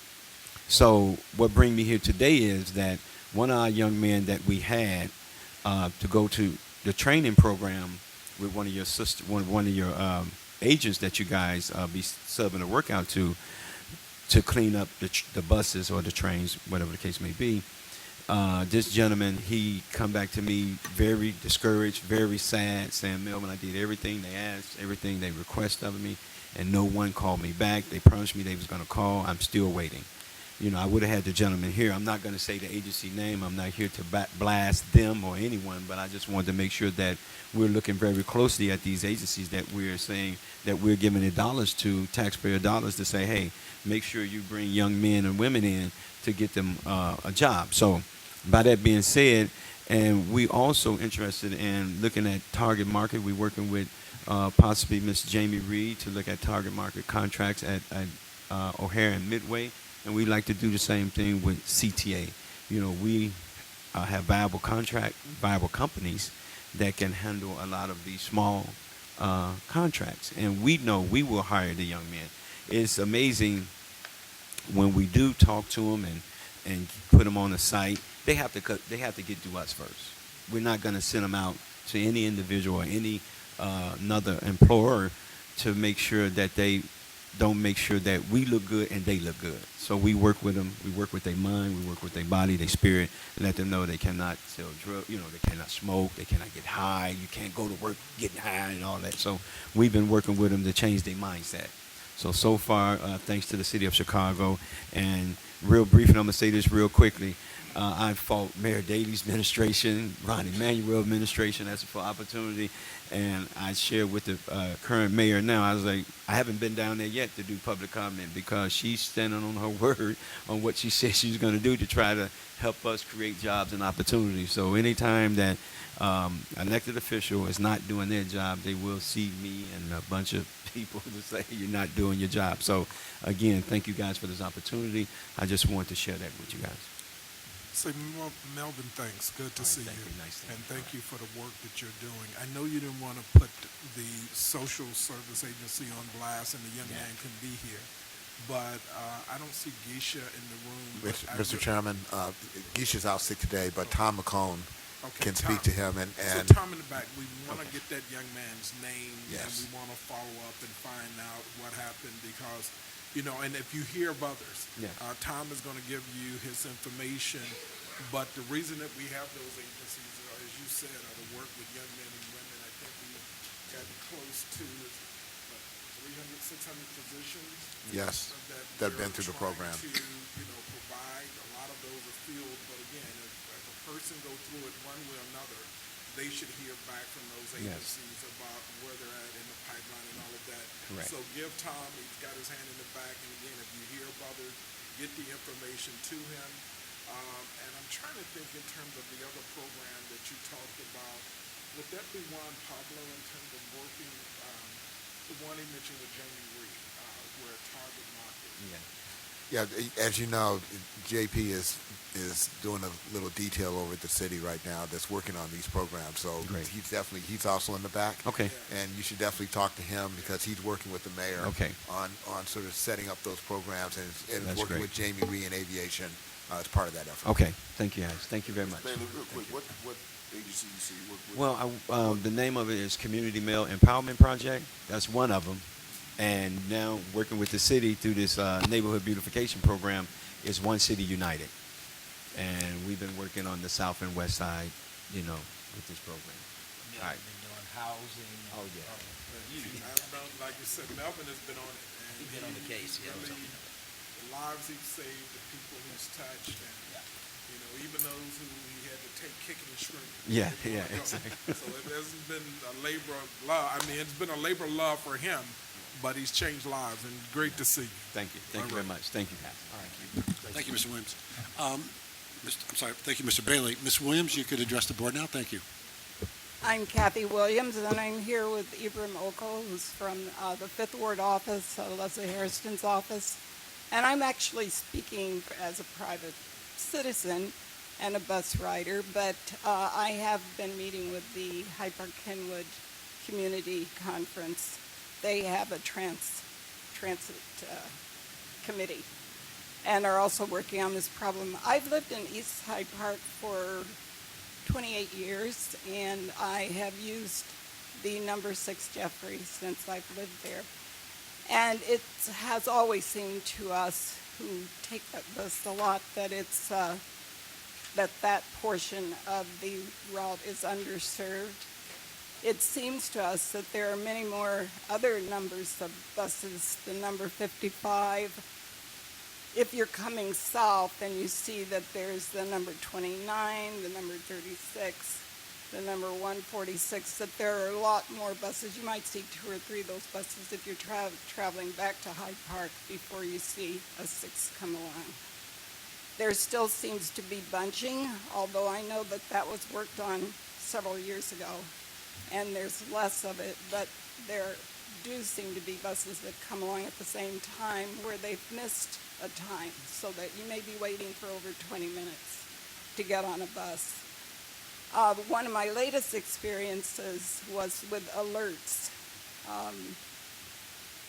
We're very fortunate to have the shelters that have the alert on the sides of those shelters, but they don't seem to always carry the information we need. couple of Sundays ago, I got on a bus on a Sunday morning and was going downtown for an 11 o'clock lecture. I got on at about 10.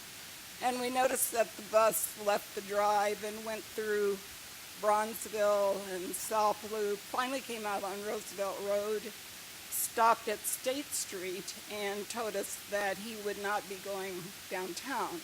So about 20 riders were very stunned to hear this at that point. There was no alert on the shelter. He did not alert us when he got on the bus, or when we got on that bus. And I really wouldn't have taken that bus if I had known that. There was a CTA official who came across as we were getting off and said, "Oh, the marathon is over. You can continue downtown." So we get back on the bus, and we did get downtown. But a lot of times, the number 6 seems to be disrupted if there are parades or marathons, and sometimes portions of the route is not followed by the drivers because they can't get in to the loop as they should. So if you're not aware of that rerouting and you're coming south, you often are standing at a stop where there's not going to be a bus because it's not going to come down State Street. It may have been rerouted to Michigan or, whatever those routes are. So that's happened several times. But you have those electronic postings on the shelters, and it seems to me they could be better used. You could use them to let us know that reroutings have occurred, and we wouldn't be wasting half hour or even longer, sometimes 40 minutes, to learn that we need to go to another stop to catch the bus. So my friend and colleague from our audience office would also like to reiterate those comments. So my name is Ibrahim Oko. I'm Assistant to Alderman Leslie A. Hairston in the 5th Ward. So some of those comments that Ms. Williams has made, I've received those comments through various channels, via email, phone calls, social media posts, even walk-ins, or some people approaching the alderman as they recognize her on the streets of Hyde Park. The complaints have been, over the course of the years, bus bunching. Like Ms. Williams said, unfortunately, when we do have these events that take place in the downtown or the Loop area, buses have to reroute. You can't drive through people. At least we don't want them to. So they do have to reroute, but it seems that the notifications are often not posted. So people are waiting for buses, as she stated earlier, where there are no buses are coming. They're waiting at times that may be in excess of 15, 20, 30 minutes, and they have no idea why. So I've been working with Mr. Gerald Nichols over the years, and we tried to find solutions. I had one constituent that called a couple of weeks ago who went as far as to match the times of scheduled arrival versus her venture, the times that she used a venture card to say, hey, look, these are the times that the buses are scheduled to be here, and this is what time I actually was able to board a bus, to show that there are some discrepancies and inconsistencies in bus services. We've gotten constituents that have gone as far as to say, hey, look, it's because we live on the south side of Chicago that the bus services are inequitable. I can't speak to that. Only thing I can do is ask that CTA take a hard look at the bus service on the number 6 bus service, to see if there's any way that we can make that transportation source more reliable, make sure that it is equitable. I think when you see number 146s and these other various buses going to different parts of the city, and you see a ratio of 2 to 1 or 3 to 1 for a densely served Hyde Park area. Hyde Park has exploded in population over the past few years. There are a lot more destinations where people are traveling to, and so the bus service needs to reflect that so that we make sure that people are able to get from one side of the city, particularly the South Loop and downtown areas, to Hyde Park or going even further south. So again, I would like for CTA to take a hard look at that bus service as a whole. The notification systems, the bus trackers, those things need to be effective, and they need to clearly communicate the times that these buses are supposed to arrive. A lot of us have smartphones now. My Hyde Park population, very vocal. So they're making sure that we know, and we're trying to make sure that you know, because we're all trying to create more transparency and accountability In addition, Hyde Park has one thing that some other parts of the city does not have. They have the Metro Electric Rail that runs through Hyde Park. We're hoping people utilize CTA. We want people to utilize CTA. So we want to make sure that, hey, look, it is a viable, comparable means of transportation to the South Loop, the downtown area as well. So those are my comments. Thank you. Well, let me just say on behalf of the board, first of all, thank you and Ms. Williams for coming down.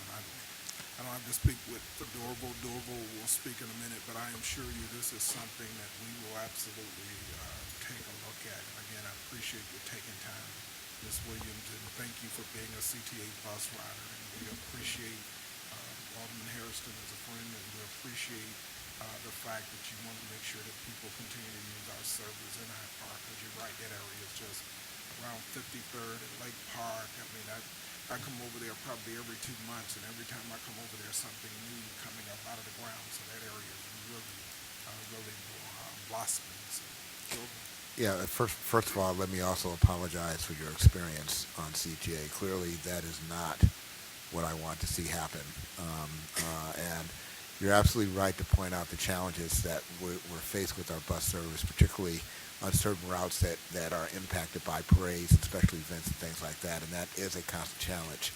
Nevertheless, the communication that should be happening to the customers at those bus stops should be of a level that ensures that you are not standing at a bus stop without knowing what's going on. I'd like for you to talk to our Chief Planning Officer, Michael Connolly, who's sitting right behind you here, so you can get more detail about what you're experiencing, and we can follow up to see what we can do to improve your experience. I will tell you that we have added more bus service to the number 6, but I would also point out to you, and we were talking about this a little bit earlier, the challenges that I have with my bus service in terms of reliability and quality based on congestion, special events, and other things does have an impact on the experience that anybody has, whether it's in Hyde Park or South Shore or anywhere else. Having said that, though, I want to make sure that we're doing everything that we can to address your concerns, and I will have Michael follow up with you directly to make sure that we deal with your experience and to make sure that we can do whatever we can, as well as the Alderman's office, to follow up any further conversations we need to have with the Alderman or you directly about what we can do to address service issues in Hyde Park. President Carter, can I just ask real quick? Do you know if the bus shelters have the function where they could mention if a bus had been rerouted and it's going to be at a someone is shaking their head yes to me, so I think the answer is yes.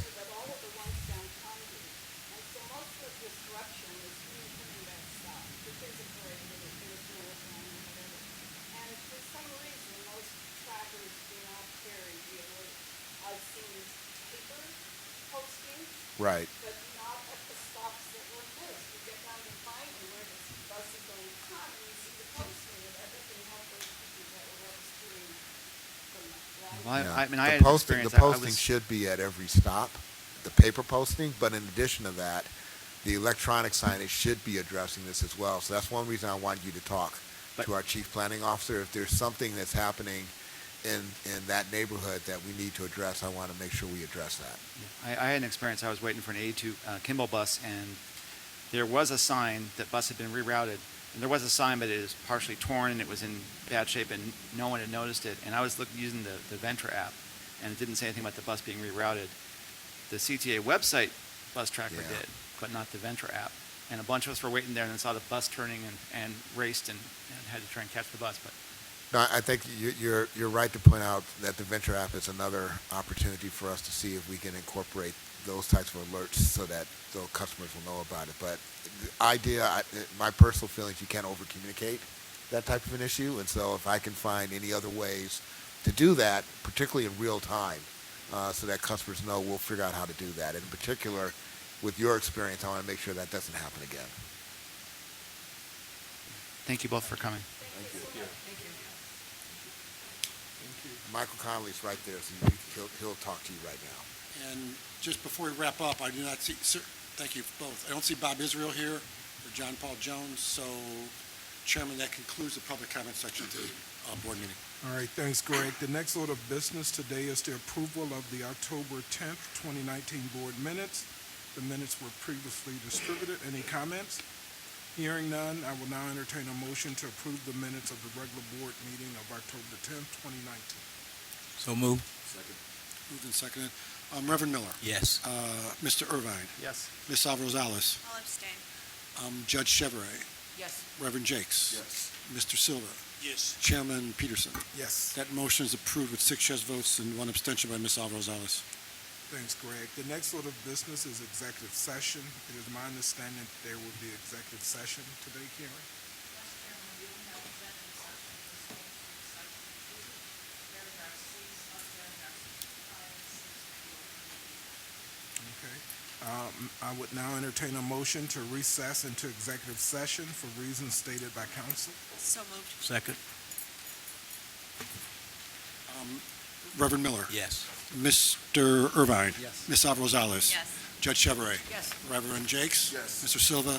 Yes. Chairman Peterson. Yes. That motion is approved with 7 yes votes, and I don't think it's going to be a real long executive session. Thank you. So we're now recessed.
We're ready, sir.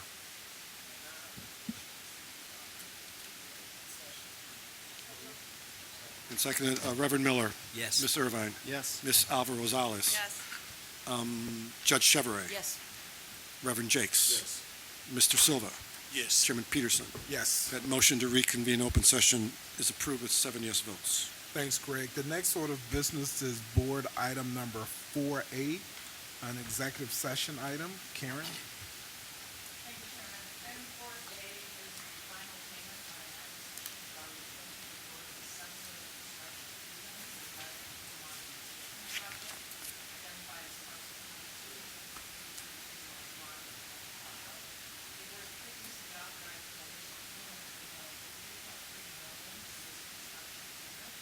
Final judgment order has now been obtained for this easement, which is for $200,000 property owner, which is Vermont Real Estate Company LLC. Staff recommends this final payment. Okay, thanks, Karen. I now entertain a motion to approve an ordinance authorizing final payment for the acquisition of construction easement on property located at 5343 North Broadway Avenue, Chicago, Illinois, for the Red Purple Modernization Project. So moved. Second. And seconded, Reverend Miller. Yes. Mr. Irvine. Yes. Ms. Alva Rosales. Yes. Judge Chevrolet. Yes. Reverend Jakes. Yes. Mr. Silva. Yes. Chairman Peterson. Yes. That motion is approved for 4A with 7 yes votes. Thanks, Greg. The next order of business is board item number 4B. Karen? This is a recommendation by staff and CPA to sell 3 backlots at 7 to 1329 North Mormon Street in Chicago, which is surplus property as of 1964, but to retain a 15-foot non-exclusive easement for maintenance purposes. Easement will not cost CTA anything, and the owner of the lots, Chicago Title Land Trust 133882, has agreed to pay the CTA $125,000. These backlots have no other real use except to the owners of the parcels to which they are located, and staff therefore recommends this transaction. Thanks, Karen. I now entertain a motion to approve an ordinance authorizing the sale and the retention of an easement on the former Logan Square right-of-way property located at the rear of 1327 to 1329 North Mormon Street, Chicago, Illinois. So moved. Second. And seconded, Reverend Miller. Yes. Mr. Irvine. Yes. Ms. Alva Rosales. Yes. Judge Chevrolet. Yes. Reverend Jakes. Yes. Mr. Silva. Yes. Chairman Peterson. Yes. That motion is approved with 7 yes votes, 4B that is. Thanks, Greg. I will now now we will consider board item number 4C and D. Karen? Item 4C is a tentative collective bargaining agreement recommended by Law and Infrastructure with the Bridge Structural and Reinforcing Iron Workers Local Union 1, which cover approximately 80 iron workers who perform structural repair and erection work on CTA property. This agreement is for June 1st, 2019 through May 31st of 2024. Wages will be at the prevailing rates established between the union and the Associated Steel Erectors, with hourly total wage and fringe increasing by $3 per hour in 2019, 2020, and 21, and $2.55 per hour effective June 1st, 2022 and June 1st, 2023. The union has also agreed to exercise formats between and at the end of work shifts to minimize work injuries. Item 4D is a tentative collective bargaining agreement with the International Brotherhood of Electrical Workers, Local 134 controllers, and this applies to about 70 controllers and communications coordinators at CTA. This agreement is for 1/1/16 through December 31st of 2021. Wages will be the same as previously negotiated with local ATU for 2016 through 2019, and thereafter a 1% raise on January 1st and July 1st of 2020 and 2021. If a higher rate is negotiated with ATU, that rate will apply. Healthcare is the same as negotiated with ATU, and the union agrees to be bound by whatever ATU negotiates for healthcare in 2020 and 2021. Staff recommends approval of this tentative collective bargaining agreement. Thanks, Karen. I'll now entertain a motion authorizing both collective bargaining agreement ordinance. So moved. I'll read it. The first ordinance authorizing execution of a collective bargaining agreement containing the terms of a tentative agreement with the bridge structural and reinforcing iron workers local union number 1. The second is an ordinance authorizing execution of a collective bargaining agreement containing the terms of a tentative agreement with the International Brotherhood of Electrical Workers Local 134. May I have a motion for both collective bargaining agreement ordinance? So moved. So moved by Reverend Miller, seconded by Mr. Irvine. For both 4C and 4D, Reverend Miller. Yes. Mr. Irvine. Yes. Ms. Alvarez-Rosales. Yes. Judge Chevrolet. Yes. Reverend Jakes. Yes. Mr. Silva. Yes. Chairman Peterson. Yes. That motion for 4C and 4D is approved with 7 yes votes. Thanks, Greg. The next board item, 5B, which moves the time of the December 2019 regular board meeting from 10 a.m. to 10:30 a.m. May I have a motion approving a resolution setting the time of the December 2019 transit board meeting? So moved. Second. And second, Reverend Miller. Yes. Mr. Irvine. Yes. Ms. Alvarez-Rosales. Yes. Judge Chevrolet. Yes. Reverend Jakes. Yes. Mr. Silva. Yes. Chairman Peterson. Yes. That motion is approved with 7 yes votes. Thanks, Greg. The next order of business is a report from the Committee on Finance, Audit, and Budget. Director Silva. The Committee on Finance, Audit, and Budget met earlier this afternoon. The committee reviewed the finance report and approved the November committee minutes. The committee also reviewed the following ordinance. An ordinance amending Ordinance 018-100, approving the fiscal years 2019-2023 capital improvement program. An ordinance adopting a budget for calendar year 2020 and financial plan for calendar years 2021-2022. An ordinance approving the fiscal years 2020-2024 capital improvement program and authorizing the filing and execution of grant and cooperative agreements and amendment and related materials. An ordinance authorizing free rides for Chicago Public Schools students during the teacher strike. An ordinance authorizing a license agreement with Bottling Group LLC, Pepsi Beverage Company to install, operate, and maintain beverage vending machines at designated authority facilities. An ordinance authorizing the assignment of a lease of retail concession space and a license of the back lot located at 319 East Garfield Boulevard, Chicago, Illinois, Green Line. An ordinance authorizing an amendment to a sublease between Sterling Racine LLC and Chip Bob Inc. for property located at 120 North Racine Avenue, Chicago, Illinois. An ordinance authorizing payment of up to $20 million for utility engineering and relocation costs for the Red and Purple Modernization Program. An ordinance authorizing a license agreement with the Village of Lincolnwood for property located at Hamlin Avenue and the Yellow Line, right-of-way, Skokie, Illinois, Yellow Line. An ordinance authorizing an intergovernmental agreement with PACE for local match funds for the South Holstead Bus Corridor Enhancement Project. The committee also reviewed 10 purchase and sales award recommendations. After extensive review, the committee approved all of the ordinance and all 10 contracts. The committee placed all the contracts on the omnibus.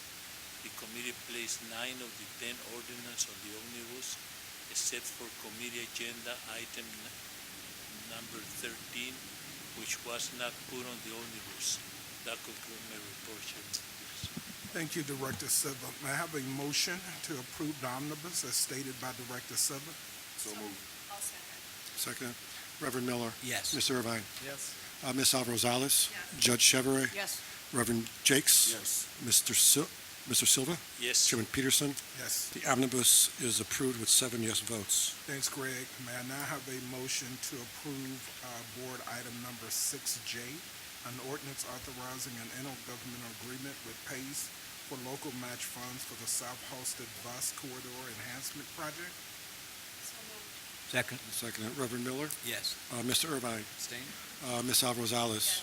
Judge Chevrolet? Yes. Reverend Jakes? Yes. Mr. Silva? Yes. Chairman Peterson? Yes. That motion is approved with 6 yes votes, and Mr. Irvine abstained from voting. All right, thank you, Greg.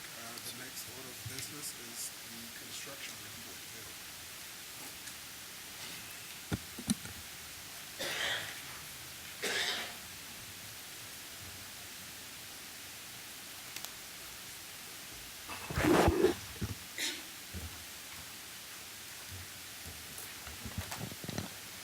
Bill Mooney, your Chief Infrastructure Officer, and with me today is Chris Bouchel, your RPM chief. Juan Pablo Prieto, Director, Diversity Programs. So the first project where we've been starting is our East Lake, Milwaukee, Illinois substation upgrade. Since we last spoke, one of the more significant points in the project has been hit where last month I showed you that lineups number 2 and 3 were online and functional at that point in time, and since then we've swung all the existing cable infrastructure over to those lineups, and so now all our rail lines are being fed on brand new equipment from that substation.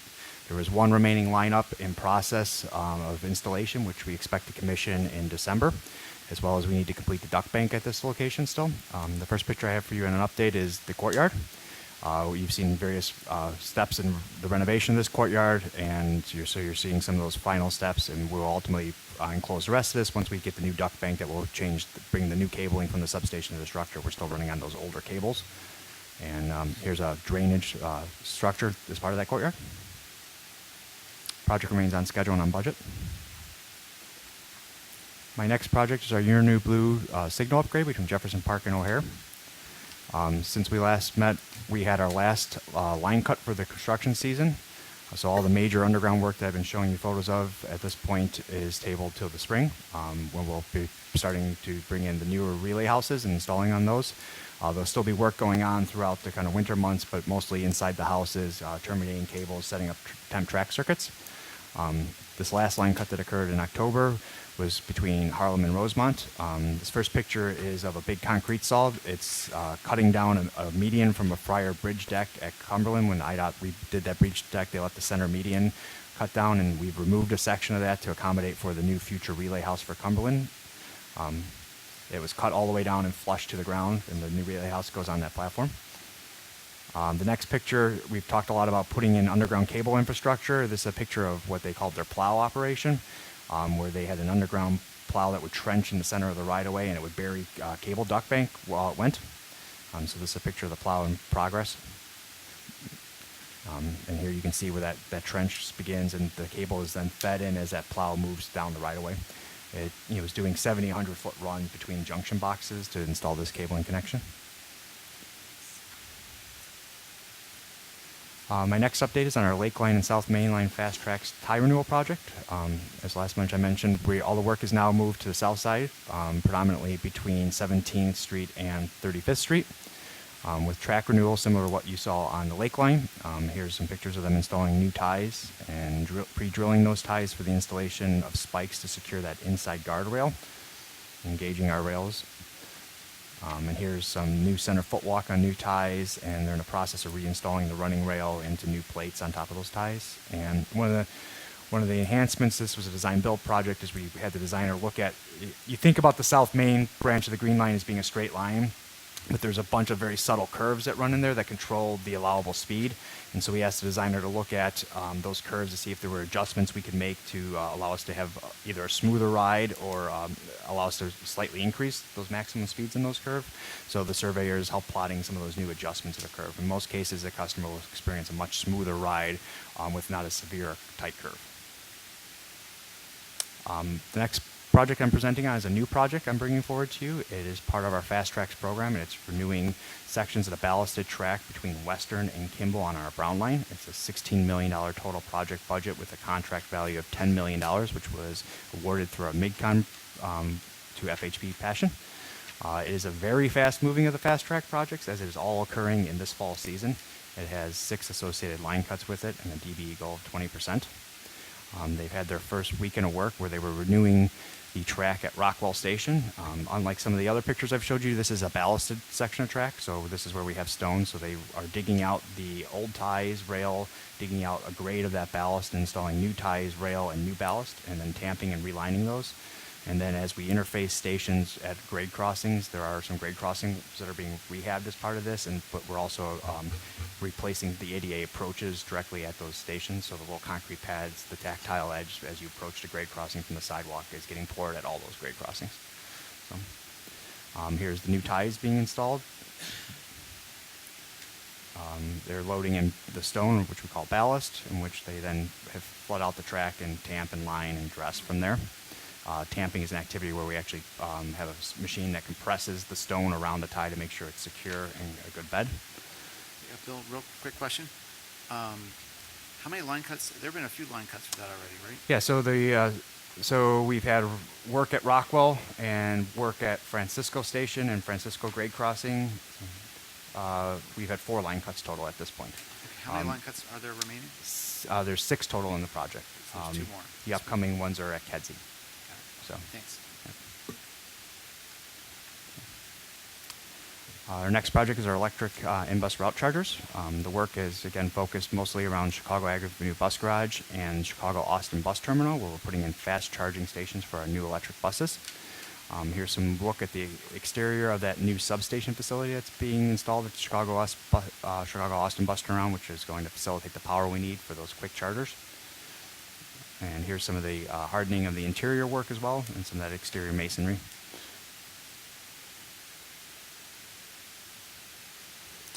My last project for today is our Grand Chicago Division renovations, which is part of our Your New Blue program.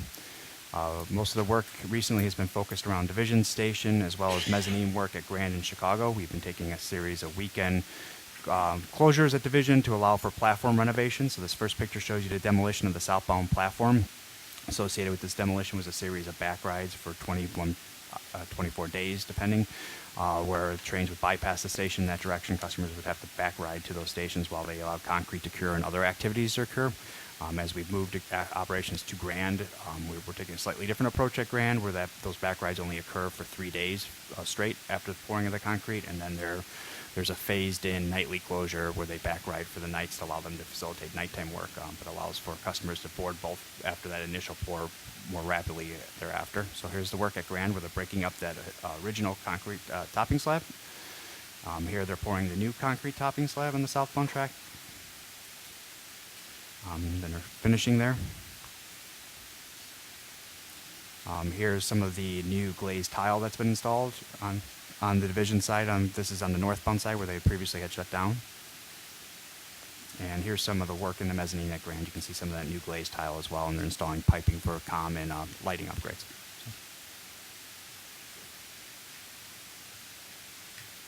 With that, I'll turn it over to Chris. Chris Bouchel, your Chief RPM Officer. The work, the design build contract for RPM continues on time and on budget. The major activity at the moment is design. We continue to design various elements of the project in the RPB area as well as the Lawrence to Bryn Mawr segment. In addition, we've started the foundations for the bypass. That work continues and it's going well. Yeah, there we go. So we have some photographs. So the work is, the foundations, of course, are caissons. These are caissons that we drill into the ground. These are the rebar that goes into the ground. If we go to the next picture, we can kind of see some of the drilling operations. This is the machine that drills the caissons down into the ground. This is a liner that helps us to keep soils out of the hole as we pour in concrete in. Next, and this is a casing that provides structural support for the concrete as it's going through unstable soils. And there is the rebar cage going down into the hole, providing the strength for the foundation. Concrete, continue. There we go. And the RPM advanced contracts, demolition, as I've reported in the past, is in closeout. The utility relocation, we've talked about it a fair bit today, but you can see some photographs of the work that's going on in the Lawrence to Bryn Mawr segment. We are in that area We're still removing poles, some poles owned by ComEd's, most of the poles owned by AT&T at this point. And we also continue to do miscellaneous cabling and restoration work in the area of the bypass. Most of that restoration work at the moment is being done by Peoples Gas, who is the last of the utilities in the RPB area as a general rule.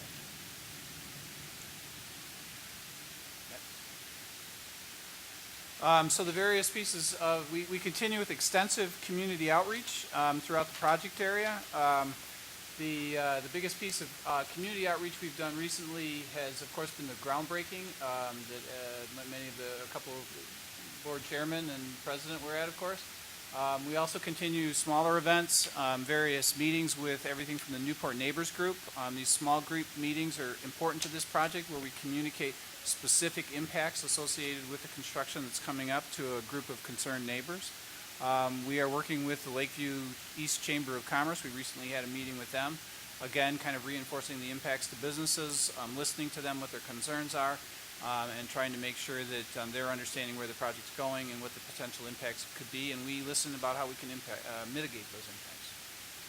And with that, I'd like to turn it over to Juan Pablo to talk a little bit about some of the workforce and SBE DBE outreach that's outgoing. Thank you, Chris.